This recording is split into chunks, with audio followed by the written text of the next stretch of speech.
박근혜 대통령이 확산되는 메르스 사태 대응을 위해 예정된 미국 방문을 전격 연기했습니다. 오늘의 가장 뜨거운 이슈를 전문가와 함께 진단해보는 뉴스메이커. 오늘은 장성호 건국대 교수, 강훈식 동국대 겸임교수, 김혜영 정치부 기자, 황정현 사회부 기자와 함께 집중 분석해보겠습니다. 네 분 어서 오십시오. 네, 안녕하세요. 김 기자, 사실 박근혜 대통령의 방미 여부를 놓고 찬반이 참 논란이 컸었는데 청와대가 전격적으로 연기를 발표를 했는데 좀 어떻게 보셨고 배경이 뭡니까? 네, 사실 그 정상 외교보다 그 메르스 내치를 이제 더 우선한다는 것이 가장 주된 배경이 아니었나 싶습니다.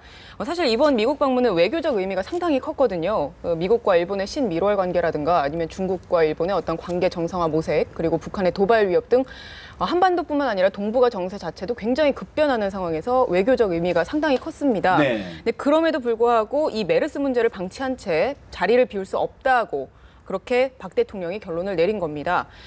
김성호 홍보수석도 이렇게 이야기를 했습니다. 국민 안전이 최우선이기에 방미 일정을 연기하고 국내에서 국민의 불안을 해소해 나갈 것이라고 밝혔거든요. 예. 그러니까 김성호 수석이 말한 것처럼 박 대통령이 현재 메르스 대응을 위해서 국가적인 역량을 총동원해 적극 대처해 왔다. 뭐 이런 점도 강조를 하면서 이런 상황에서는 국내를 비울 수가 없다. 이런 판단이 가장 주요했던 게 아닌가 싶습니다. 그만큼 상황을 좀 위중하게 본 것으로 봐야 되는데 어제까지만 해도 사실 좀 메르스가 좀 이게 좀 주춤하는 추세였는데 오늘 이제 100명을 넘어서다 보니까 청와대의 판단도 좀 긴박하게 돌아간 것 같은데요. 정 교수님은 어떻게 보셨습니까?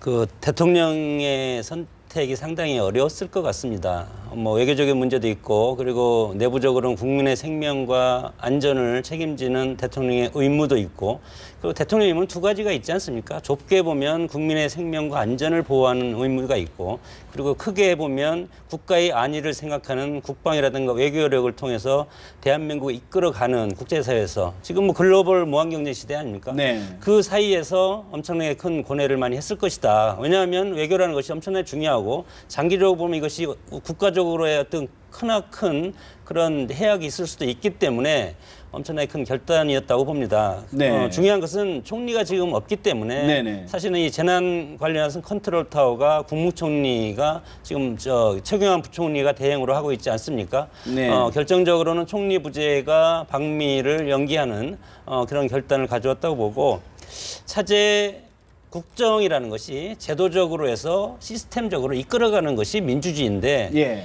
대통령이 모든 것을 다 컨트롤할 수는 없습니다. 예를 들어서 총리라든가 복지부 장관이라든가 뭐 보건복지부 장관이라든가 이렇게 해서 미시적으로 나눠서 각각의 책임과 권한을 부여하는 그런 책임 정치 이런 것들을 앞으로 더 확실하게 자리매김해야 될 과제를 이번에 네. 얻었다 그렇게 봅니다. 사실 강 교수님, 네. 박근혜 대통령이 지난 4월 달에도 4.16 세월호 참사 때도 중남미 순방을 갔었고 네. 또 세월호 참사 때도 아랍에미레이트 일정은 축소를 했지만 갔었죠. 네. 근데 지금은 모든 거를 취소를 했단 말이죠. 그렇습니다. 어떻게 평가하십니까? 집권 3년 차입니다. 핵심 키워드는 집권 3년 차인데요. 집권 1, 2년 차는 대통령의 국정 운영에 힘이 있을 때입니다. 근데 집권 3년 차에 지금 현재의 여당과의 관계가 사실 좀 이렇게 원만하지는 않거든요. 국회법을 놓고도 앞으로의 힘겨루기가 예상되고 있는 이런 상황에서 대통령의 입장에서 본인의 지지율로서 국정 운영을 해나가야 되는 측면이 있었을 겁니다. 네. 그래서 이전에 있었던 세월호 참사의 뭐 순방과는 다르게 지금은 대통령이 본인의 지지율, 즉 국내 여론을 무시할 수 없었던 측면이 저는 한 가지 있었을 거라고 봅니다. 그렇기 때문에 대통령이 이번 불가피성하고 이후에 3년차 이후에 앞으로도 국정 운영을 해나가는 데 있어서 내가 국민 여론을 이제 좀 저버리면 안 되겠다 이런 측면이 하나 있었을 거라고 보고요. 네. 두 번째는 저는 아직 뭐 언론에서 이렇게 부각되지는 않는데 국제사회 여론 부담도 저는 있었을 거라고 봅니다. 이렇게 큰 재해나 재난을 맞이하면 오바마 대통령이 의례적으로 인사말이 나라는 잘 있습니까? 이렇게 물어볼 수밖에 없거든요. 정상회담 시에. 이랬을 때 참 대통령으로서 답변하기가 gon욕스러운 거예요. 네. 잘 있다고 할 수도 없고 잘 수습된다고 할 수도 없고 이런 측면의 불가피성도 사실 있었을 거라고 봅니다.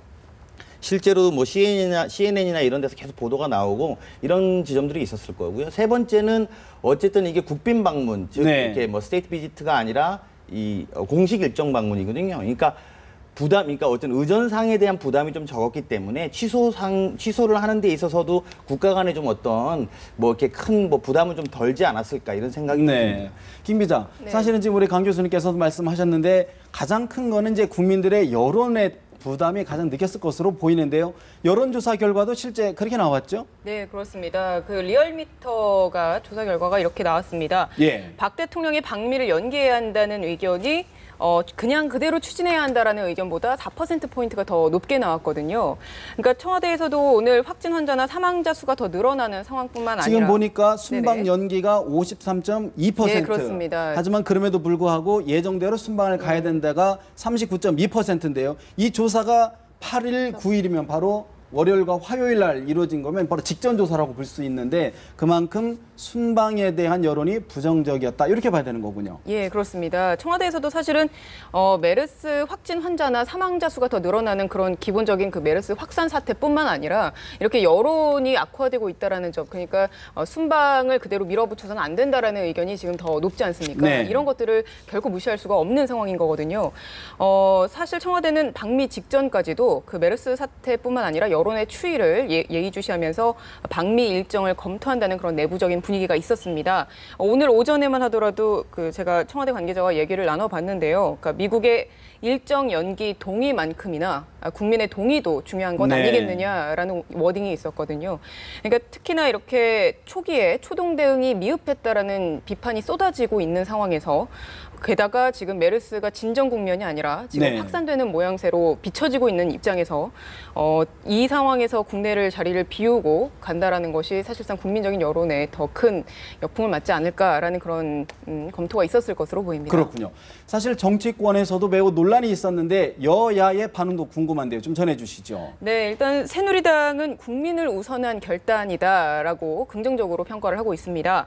김영우 수석 대변인이 이렇게 구두 논평을 했거든요. 메르스 사태가 국민에게 끼친 사회 경제적 심리를 고려한 것이라면서 대통령이 중대한 결심을 한 만큼 메르스 사태를 극복하는 데 온 국력을 모아야 할 것이라고 말했습니다. 근데 야당에서도 긍정적인 평가가 나왔습니다. 새정치민주연합 문재인 대표는 기자들에게 국민 안전에 대한 걱정과 메르스 상황에 비춰보면 잘한 결정이다라고 네. 얘기를 했습니다. 그리고 유은혜 대변인도 박 대통령의 방문 연기 결정이 정부의 대응에 신뢰를 더할 것이라고 굉장히 또 긍정적으로 이야기를 했습니다. 지금까지 나온 반응을 보면 사실 여당이든 야당이든 약간 예상하지 못한 상태에서 전격적인 결정이 나다 보니까 좀 의외다라는 반응도 있는 것 같은데요.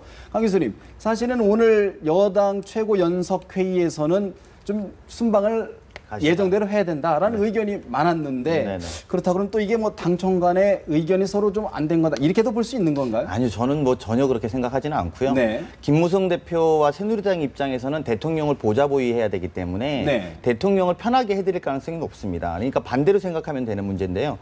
대통령한테 지금 나가는 건 적절하지 않다 이러면 정치적 부담이 대통령이 얼마나 컸겠습니까? 하지만 대통령이 해외 순방을 가는 게 지금 순리고 도덕적인, 그러니까 옳은 일이다. 네. 이렇게 함으로 해서 대통령한테 힘을 실어주는 모양새를 만드는 것이고요.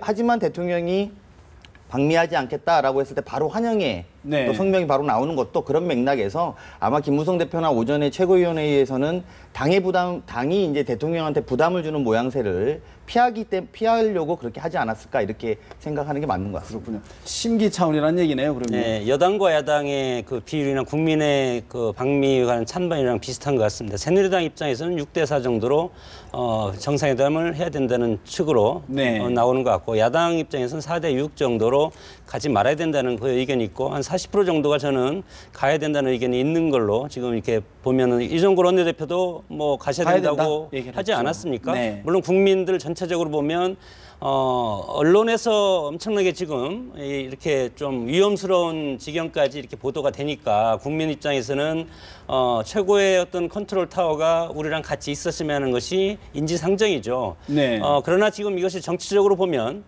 야당 입장에서도 이 메르스 사태와 상관없이 야당 입장에서 보면 방미가 저는 빨리 갔다 오는 것이 야당 입장에서 훨씬 좋다고 생각합니다. 네. 왜냐하면 내년 총선이 있기 때문에 지금 연기가 되면 내년 봄에 방미가 실현된다면 총선에도 상당히 어느 부분 일정 부분 영향이 있을 가능성이 있기 때문에 오히려 그때 가서는 더 부담될 수 있다. 훨씬 더 정치적으로 부담이 될 수 있겠지만 지금은 이거 뭐 메르스 사태로 인해서 당연히 야당 입장에서는 국민을 우선적으로 생각해서 네. 하는 것이 우선적이라고 이렇게 생각합니다. 결국은 박 대통령의 방미에 발목을 잡은 것은 메르스다라고 좀 볼 수밖에 없는 네, 상황인데요. 황 기자, 사실은 지금 매일매일 오늘이 고비다 이렇게 얘기하고 있는데 자고 나면 메르스 환자가 좀 늘고 있어요. 오늘까지 지금까지 상황은 어떻습니까? 네, 결국 메르스 환자 수가 세 자릿수를 넘어섰습니다. 108명으로 증가를 했는데요. 사망자 수도 2명이 추가가 돼서 총 9명이 됐습니다. 네. 이 가운데 그 확진자 가운데 10명이 삼성 서울병원에서 나왔는데요. 사실 어제까지만 해도 삼성 서울병원에서 확진자가 3명에 그치는 바람에 이게 좀 하강 국면을 보이는 게 아니냐라고 했는데 네. 오늘 또 10명이나 발생하는 바람에 또 상승하고 있다. 이렇게 좀 우려가 나오고 있습니다. 일단 그 관계 당국은 슈퍼 전파자라고 불리는 14번 환자가 바이러스가 가장 활발한 시기에 응급실에 3일 동안 머물렀기 때문에 이렇게 좀 환자 수가 많이 증가한 것으로 보고 있습니다. 그렇군요. 사실 상황이 이렇다 보니까 이제 학부모들의 걱정이 많은데 오늘 조희연 서울시 교육감이 입장을 내놨는데요. 좀 전에 있었던데 그 모습 다시 한번 저희들이 육성을 한번 들어보겠습니다. 한번 보시죠. 자료 지금 보시죠. 네. 서울시 교육청은 중동 호흡기 증후군의 확산을 적극적이고 선제적으로 차단하기 위해서 2015년 6월 10일 오늘 오후 1시 서울시 교육감 주재로 메르스 발생 관련 학교 감염병 대응 긴급대책회의를 개최하고 다음과 같은 조치를 취하기로 결정하였습니다. 서울시 교육청은 메르스 확진자 및 격리 대상자 발생 상황을 고려하여 서울시 교육청 관내 강남교육지원청 산하 유치원과 초등학교 전체에 대해서 6월 10일과 6월 12일 2일간 교육감 명의로 휴업을 유지하기로 결정을 했습니다. 그러니까 내일과 모레 그리고 목요일과 금요일 이틀간 휴업을 유지하게 되면 토요일, 일요일 4일간 어쨌든 학생들을 안전하게 보호할 수 있는 점이 있었기 때문에 또 경기도에서 이미 5일간 금요일까지 경기도는 지금 일주일 내내 이렇게 휴업을 하기로 된 것을 알고 계실 겁니다. 그래서 내일과 모레 2일간 교육감 명의로 휴업을 유지하기로 그렇게 결정을 했습니다. 또 강동 송파교육지원청, 강서교육지원청은 최근 메르스 확진 추가 발생 및 환자 발생 병원 인접성 등 지역 상황을 고려하여 학교의 결정을 존중하되 휴업을 강력히 권고하기로 했습니다. 타 교육지원청 관내 학교는 지역 내 메르스 관련 사항을 감안하여 학교가 자율적으로 판단하고 결정하되 역시 적극적으로 판단을 해주시기를 요청드리기로 했습니다. 서울시 교육청 관내 모든 학교는 금주 내에 긴급소독을 실시하기로 합니다. 학교는 기존의 구충 소독에 그치지 말고 메르스 예방에 실효성이 있도록 특별 소독을 실시하도록 하며 예산은 학교가 선 집행한 뒤 서울시 교육청이 예비비를 편성하여 후 지원하도록 할 것입니다. 3차 대책회의에서 결정한 바에 이제 조희연 서울시 교육감의 기자회견 내용을 들어보셨는데요. 강남 서초구 쪽에서는 유치원, 초등학교의 휴업을 지금 이틀간 더 연장을 하겠다. 그리고 또 인근 구, 자치구에서도 휴업을 강력 권고한다라는 게 지금 핵심 골자로 볼 수 있는데요. 그만큼 학부모들의 불안, 굉장히 지금 염려, 공포가 커지고 있다는 걸 좀 짐작할 수가 있는데 황 기자, 사실은 지금 좀 전에도 계속 얘기를 했듯이 지금 확진자 수가 좀 주춤하는 게 아니라 계속 확산되고 있는 건데요. 사실 그중에 좀 염려가 되는 것이 당국에서는 자꾸 오늘이 고비다, 또 오늘이면 진정된다 하겠는데 계속 전망이 어떻게 되는 건가요? 사실 지금 관계당국의 설명도 유행의 정점은 지났다. 그러니까 삼성 서울병원에서의 유행의 정점은 지났다라고 설명을 하고 있습니다. 잠복기가 통상 14일이고 네. 그리고 그 가장 높게 발현되는 시기가 한 7일에서 11일 정도 그 사이인데 그 날짜를 계산을 해보면요. 이 14번 환자가 5월 29일 날 마지막으로 머물렀던 기간이고 거기에서 이제 7일을 더해보면은 네. 한 6월 4일 정도가 되거든요. 그러면은 이미 그 최고점의 정점은 지났다라고 보기 때문에 조금씩 이렇게 환자 수가 뭐 이렇게 나타나고는 있지만 대거 나타나지는 않을 것이다. 뭐 이렇게 전망하고 있는 것 같습니다. 네. 제발 그 전망이 좀 맞았으면 하는 바람이 있습니다. 병 중에 가장 큰 병이 마음의 병이고 이제 공포심 아닙니까? 네. 지금 보이지 않는 병균 때문에 우리 공포심을 가지고 특히 어린 아이들은 이거에 무방비 노출돼 있고 아무 모르는 천진난만한 아이들이기 때문에 그러나 그것을 우리는 학교에서도 이 병균에 대한 실체에 대해서 지금 대충 나오는 것이 첫째는 외국에서 변이돼서 들어온 병균이기 때문에 사람과 사람의 감염은 별로 없을 것이다. 그리고 네. 두 번째는 내부적으로 돌연변을 일으키는 바이러스가 아니다. 그리고 동물과 동물 사이에 옮기는 병연균이다. 그리고 치사율이 최초에 40%였는데 지금은 우리나라에서 한 7% 정도 지금 나오고 있지 않습니까? 네. 그것도 면역력이 아주 취약한 어르신들을 이렇게 병으로 해서 취약하신 분들을 주로 이제 나타나고 있는데 이런 실상을 일단은 알면서도 그리고 안전은 어린아이들한테 안전은 정말 무엇보다 중요하기 때문에 네. 그렇게 조금 뭐 학교를 며칠 못 가더라도 일단은 안전한 상황이 판단될 때까지는 이런 조치를 취하는 것이 저는 필요하다고 봅니다. 황 기자, 사실은 지금 이제 확진자 수도 중요하지만은 지금 이제 계속 사망자가 계속 늘고 있어요. 오늘까지 해서 9명이 지금 사망자가 나왔는데 대략 원인은 지금 어떻게 나오고 있습니까? 지금 오늘 같은 경우 이제 2명 숨진 거로 확인이 네네네. 됐는데요. 다 모두 기저질환이 있었다. 기저진이라고 하면 이제 네. 만성 질환이 종전에 있었다. 그런 네네, 말씀이시죠? 그렇습니다. 90번 환자의 경우에는 알코올성 간 경변과 또 간암 병력을 갖고 있었고요.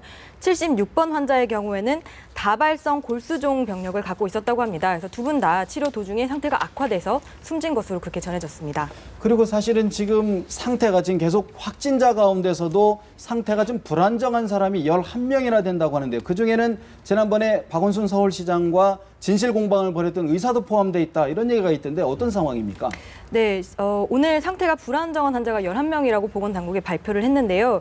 확인을 해봤는데 이 불안정하다는 의미가 당장 생명의 위협이 있다거나 뭐 중태에 빠졌다 이렇게 보기는 좀 어렵다고 네. 설명을 했고 이 치료 지침상에 생명 유지에 기초가 되는 어떤 지표들이 있는데 그 지표가 일정하지 않다거나 아니면 정상 수치를 벗어난 환자를 일컫는다고 합니다. 그래서 이 환자들이 뭐 경우에 따라서는 안정을 되찾을 수도 있고 또 상태가 더 악화될 수도 있는 그런 상황이라고 설명했습니다. 참 의사마저 지금 상태가 안 좋다고 하니까 좀 걱정이 될 수밖에 없는데 또 하나 우려되는 게 어제 임신부 한 명이 1차 양성을 판정을 받았다 그러는 거 아닙니까? 임신부라고 하면 아무래도 병원 치료를 처치를 제대로 못 받을 가능성이 높은데 현재 진행 상황은 어떻게 되고 있나요? 네, 다행히도 서울시 보건환경연구원이 진행했던 2차 결과에서는 음성 판정이 나온 상태입니다. 네. 네, 1차와 결과가 다르기 때문에 지금 재조사가 진행 중인데요. 이르면 오늘께 발표가 될 예정이라고 합니다. 네. 그렇군요. 또 하나 저희가 지금 이 대목에서 좀 짚어봐야 될 부분이 유독 대형 유명 서울병원의 어떤 그 메르스의 진앙지가 되고 있는 상황이거든요. 서울 삼성병원을 말할 것도 없이 뭐 서울 아산병원이라든가 또 그런 가운데 오늘 이대 목동병원, 서울 성모병원 국내의 대형 병원이라고 할 수 있는데 왜 이런 상황들이 계속 그 진정되지 않고 확산이 되는 건가요, 황 기자? 네, 일단 말씀하신 대로 오늘 이대 목동병원하고 서울 성모병원이 추가로 이제 확인이 됐습니다. 근데 일단 보건당국의 설명은 오늘 그 추가된 병원의 환자 같은 경우는 응급실이나 중환자실을 들르지 않고 네. 곧바로 이제 격리 조치가 됐기 때문에 이 분들에 의한 추가 확산은 좀 적을 것이다. 이렇게 보고 있습니다. 근데 다만 네. 오늘 숨지신 분 두 분이 나온 병원인데요. 건국대병원하고 대전을지병원인데 이 두 환자분 같은 경우는 사실 그 본인이 감염이 됐는지 여부에 대해서도 잘 몰랐던 상황이라서 다른 병원도 들렀었고 또 이제 외부 활동도 했던 터라 좀 확산이 되지 않을까 이런 우려가 높은 상황입니다. 근데 가장 중요한 것은 지금 네. 전문가들이 공통적으로 지적하는 부분이 있습니다. 그러니까 확진 환자는 물론이고 이렇게 노출 환자들 같은 경우도 명단이 공유가 서로 되지 않는 상황이라서 병원에서 환자가 본인이 뭐 삼성 서울병원에 들렀다 왔습니다라고 얘기하기 전까지는 이게 확인하기가 좀 어려운 상황이라서 이 명단이 서로 공유가 되어야 되는 게 아니냐 네. 이런 지적들이 많이 나오고 있습니다. 그렇군요. 사실은 지금 이제 계속 대형 병원을 중심으로 해서 지금 확진자가 확산되고 있는데 또 하나의 문제점으로 계속 지적되고 있는 것이 우리나라의 간병 문화, 또 병문안 문화 이걸 좀 고쳐야 좀 이게 좀 확산을 감염병을 줄이는데 좀 도움이 되지 않겠냐 이런 얘기가 나오고 있는데 어떤 얘기입니까? 네, 말씀하신 대로 간병인 문제가 지금 새로운 화두로 떠올랐습니다. 왜 그러냐면 이 간병인에 대한 관리 감독이 사실 제대로 이뤄지기 힘들기 때문인데요. 네. 지금 그 메르스 감염자 가운데 간병인으로 확인된 사람이 총 5명입니다. 네네. 이 간병인들 같은 경우는 병실에서 장기간 동안 이제 환자들을 돌봐야 되고 또 한 환자를 돌본 다음에 곧 이어서 바로 다음 환자를 돌보기 때문에 실제로 간병인이 있는 병원이 그 어떤 바이러스 감염도가 더 높은 것으로 확인이 됐습니다. 그런 조사 결과도 있는데요. 예. 실제로 93번 환자 같은 경우도 간병인인데 이분도 격리 지침을 어기고 외출을 한다거나 아니면은 뭐 이제 의료원을 찾았다고 합니다. 더 큰 문제는 이 간병인이 어떤 병원에 소속되어 있는 직원이나 뭐 이렇게 체계적으로 교육을 받은 분들이 아니라 그 환자 개인의 필요에 의해서 어떤 중개업소를 통해서 네. 채용을 하는 거거든요. 그렇기 때문에 이분들이 어떤 이제 전문적인 지식을 갖고 있다거나 이런 의료 지식이 많이 없기 때문에 관리 통제에 어려움이 있다. 그래서 이분들이 자칫 또 이제 확산의 주범이 될 수 있는 거 아니냐 이런 지적이 나오고 있습니다. 사실 이번 계기를 통해서 우리나라 공공 의료 체계 또 병실 문화, 병 문화 좀 전반적으로 되짚어봐야 될 부분이 많은 것 같은데요. 자, 강 교수님.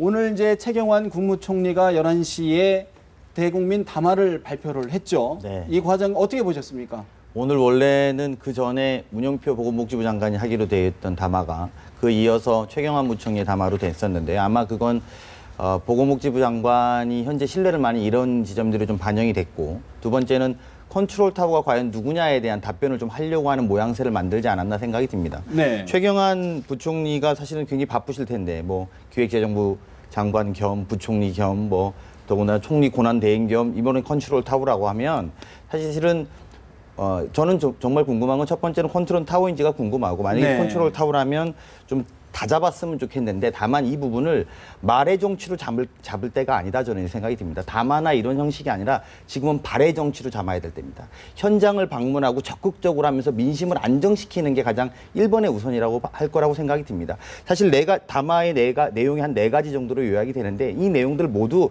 국민들이 다 알고 있는 내용입니다. 지금은 국민들에게 직접 다가가서 발의 정치로서 최경환 부총리가 컨트롤 타워다라는 걸 발로서 보여줄 때가 아닌가 이런 아쉬움이 좀 있었다 이런 생각이 좀 듭니다. 현장을 더 누벼라 그런 말씀으로 이해가 되는데 장 교수님은 어떻게 보십니까?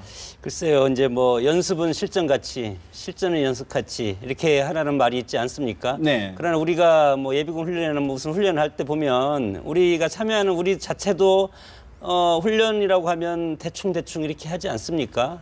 그러나 평상시에 이런 것들을 체질화시키고 국민 의식소에 심어줘야 될 평상시의 정부의 역할이 저는 잘못됐다고 봅니다. 지금까지. 네. 이것은 뭐 어제 오늘 일이 아니고 과거부터 우리 정치가 빨리빨리 하고 즉흥적이고 그때그때 임시 방편으로 하는 그런 습성이 남아 있어서 컨트롤 타워 문제도 뭐 대통령이 매일 나와서 현장에 병원에 가서 있는 것이 중요한 것이 아니고 각 병원마다 그리고 각 예를 들어 복지부나 보건복지부나 이런 부처에서 공무원들이 얼마나 열성적이고 책임감 있게 매뉴얼대로 실천을 하냐 그것이 중요한데 그것이 지금까지 되고 있지 않은 것이고 이것이 이제 뭐 여러 가지죠. 우리의 복지 형태가 가족 중심의 복지 형태이기 때문에 정부의 힘이 못 미치는 것은 가족들이 다 해결하는 그런 지금까지의 그 복지 형태를 보여주고 있지 않습니까? 네. 병도 마찬가지입니다.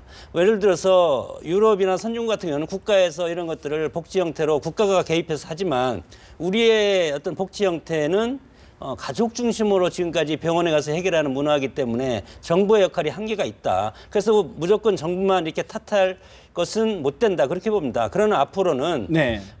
일정 부분 이런 것이 지금 이제 문제점이 노출이 돼 있기 때문에 이제 복지 문제도 마찬가지 아닙니까? 정부가 복지에 대해서도 점점 더 많은 권한을 가지고 행사를 하는 것처럼 보건도 복지죠. 네. 보건복지 문제도 마찬가지로 국가에서 일정 부분 또 맡아서 네. 이런 비상사태가 일어났을 때는 철저한 매뉴얼대로 갈 수 있는 그리고 매뉴얼대로 평상시에 국민들이 훈련할 수 있는 그런 것들을 민방위 훈련처럼 저는 해야 된다고 봅니다. 그렇군요. 네. 네, 우리 장 교수님 말씀에 이제 저는 뭐 동의하고요. 좀 더 덧붙여서 사실은 좀 고민해봐야 될 지점들은 이렇게 세월호라든지 이렇게 큰 국가적인 사태가 생기고 나면 이것들을 극복하는 방법들을 우리가 잘 모르고 있어요.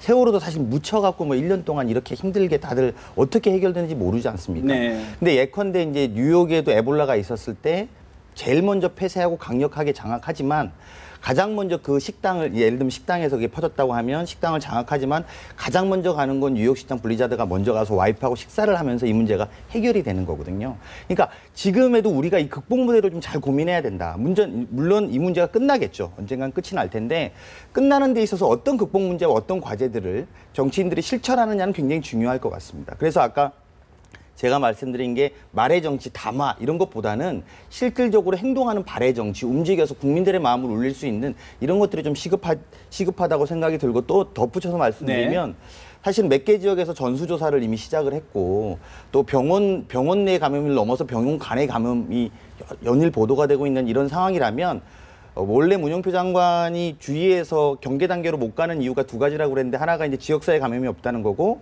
두 번째가 국제사회를 의식했던 거거든요. 네. 오늘 대통령이 이제 한미 정상회담을 취소하셨으니까 이제 국제적으로도 망신스러울 건 아니라고 보고요. 네. 오히려 더 경계 단계로 올리고 더 적극적으로 이 문제를 처리해서 장악했으면 좋겠다 이런 생각이 듭니다. 어쨌든 박근혜 대통령이 방미 계획을 연기했다는 것만큼 해도 이제 적극적으로 더 대응하겠다는 그런 의지를 읽을 수 있으니까요. 오늘부터라도 한 팀만 이제 네네네 말씀을 말씀하시죠. 하시면 네. 저는 이제 주위에서 경계를 올리는 것은 좋습니다. 경계보다 더 상위로 올리는 것이 훨씬 더 좋다고는 생각하는데 네. 요거 하나만 보면 그렇습니다. 주위에서 경계를 올리면 훨씬 좋죠. 이거에 대해서 뭐 격리하고 그 일대 사람 통해 못하게 하고 하면 되는데 결국은 이것이 비가 오고 이렇게 하면 이제 어느 정도 일정 부분 소강을 지나서 이제 끝날 텐데 그 끝난 다음에 그 경제적인 지나간 태풍이 쓸고 간 그 경제적인 그 측면에서는 완전히 황폐화되어 있는 것을 나중에 누가 극복할 것인가 이런 것도 저는 이제 생각을 해봐야 된다고. 그것을 알겠습니다. 정부에서도 하고 싶지 않겠습니까? 정부에서는 종합적으로 이제 이렇게 제가 봐야 말씀 된다. 이렇게 길게 하고 싶지 네네네. 않은데 팩트가 좀 틀려서 그러니까 주의 단계의 총괄 책임자는 차관인데 이 경계 단계는 장관으로 넘어가는 거거든요. 근데 이미 저희는 이제 부총리가 이런 거 하는 형태가 됐으니까 그런 단계 넘어섰다고 보는 거죠. 그리고 대통령이 정상회담을 취소할 정도로 이양지사 그렇게 마음을 먹었으면 환영할 만한 네. 일이고 그걸 더 장악해서 좀 빨리 수습했으면 좋겠다라는 마음입니다. 알겠습니다. 사실 뭐 정부가 여러 차례 단계는 위기 단계지만 심각 단계에 대처를 하라라고 지금 여러 차례 주문을 했기 때문에 좀 더 저희들이 지켜볼 것 같습니다. 오늘 대담은 여기서 줄이겠습니다. 말씀 고맙습니다. 감사합니다.